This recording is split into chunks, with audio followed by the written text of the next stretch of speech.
So, you probably noticed how SpongeBob keeps introducing new characters. Some of them are solid, most of them aren't. But every once in a while, you get a character that's just so out of place, even I start to wonder if anyone at Nickelodeon is even trying anymore. This is Slappy, or Slappy Laszlo, depending on which episode you're watching, which we'll get to that later. If you looked around the internet just to see what people were saying about Slappy, the comments aren't exactly glowing. However, when I went and watched every single Slappy appearance in the main show, there's only 5, I realized these people aren't wrong. But the mistake with Slappy isn't really Slappy. It's the decision to make him a character in the first place. So let me explain. To understand why Slappy doesn't work, you first need to know who he's supposed to be.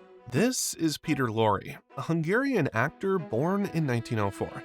He fled Nazi Germany, moved to Hollywood, and became famous for movies like The Maltese Falcon, Casablanca, and M. He had this very specific look in those movies where he was often depicted having big droopy eyes, a soft creepy voice, and short stature, and animators loved drawing him. In fact, animators really loved drawing him.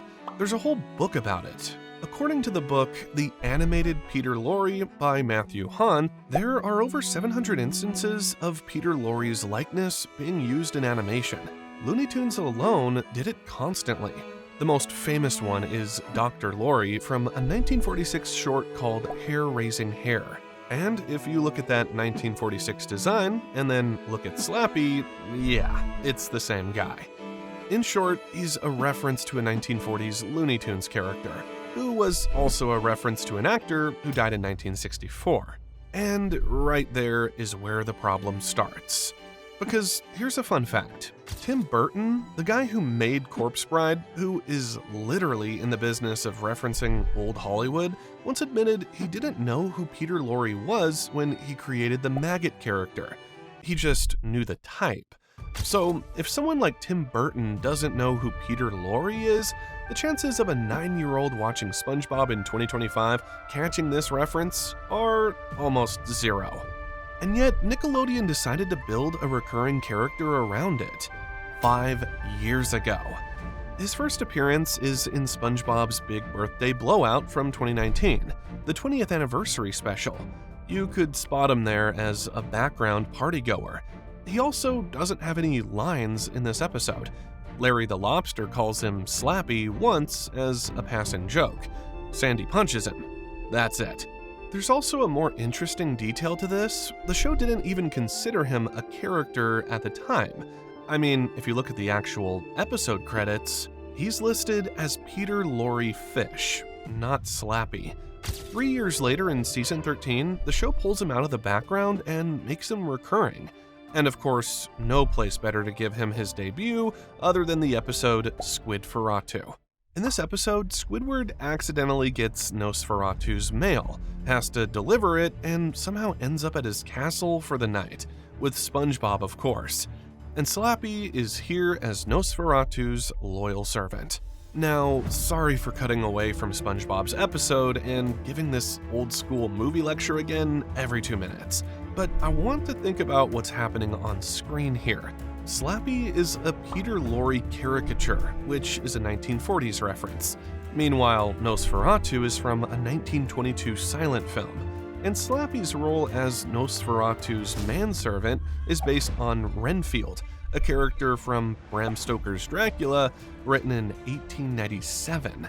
That's 3 layered references stacked on top of each other, all aimed at an audience whose grandparents would maybe catch one of them. And from this point on, for whatever reason, the show just keeps using him. He gets a brief appearance in Fun Believable, where he does a bit with his own severed head. He shows up dancing in Tango Tangle in season 14. I mean, none of these are big roles, but the show keeps inserting him into scenes, like he's an established character we're supposed to recognize. But then, same season as Squidferatu, the show decides Slappy needs his own solo episode. That brings us to Slappy Days. 8 minutes worth of following Slappy around Bikini Bottom while Nosferatu is sick. And personally, this is where I really feel confused, because we just barely got introduced to this guy as a character, and now he's been promoted from background to recurring in one season, and they're already giving him an entire episode in the limelight. This is also where I feel most of these comments I read earlier are coming from. People watched Slappy Days and went, "Why are we doing this?" Right? Why is the show that built characters like Squidward and Mr. Krabs across hundreds of episodes asking me to care about this guy after 3 appearances? And then last year, season 16, the show went one step further. They tried to fit Slappy to a job at the Krusty Krab. Next up is the Creepy Krab. The story is that Slappy gets fired from Nosferatu's castle, walks into the Krusty Krab, gets hired, and the whole episode is Mr. Krabs trying to deal with him being weird at customers. Then his classic monster movie friends, Frankenstein, the Wolfman, the Blob, the Invisible Man, all show up to eat. Now, here's the deepest cut. The title of the episode, Creepy with a K, that's a reference to a word Peter Lorre himself used in real life. He started calling things creepy as an insult to Jack Warner of Warner Brothers, like his actual boss in the 1940s. So the title of Slappy's biggest episode is a reference even the Peter Lorre fans would have to look up. At what point does this stop being a character and start being a footnote with legs? Now, before we go further, I want to address something, because I can already hear people saying, but SpongeBob references old stuff all the time. And well, that's true, I even made a whole video about it. Mermaid Man and Barnacle Boy are an Aquaman plus Batman and Robin parody from the 60s. The Flying Dutchman is folklore from the 1700s. Nosferatu, Slappy's own boss, is from a 1922 silent film. The show has been digging up these old, obscure references since day one. It's part of the whole charm. So no, the reference itself isn't the problem. However, if you take Peter Lorre out of the equation completely, just look at Slappy as a character standing on his own. There's a few reasons why he still doesn't work. First, he doesn't have a personality. He's creepy, he giggles weirdly, his head falls off sometimes, and he eats bugs. That's it. Compare that to literally any other recurring character in the show. Squidward is bitter and pretentious. Plankton is desperate and scheming. Even Bubble Bass, who's barely in the show, has a clear thing going on.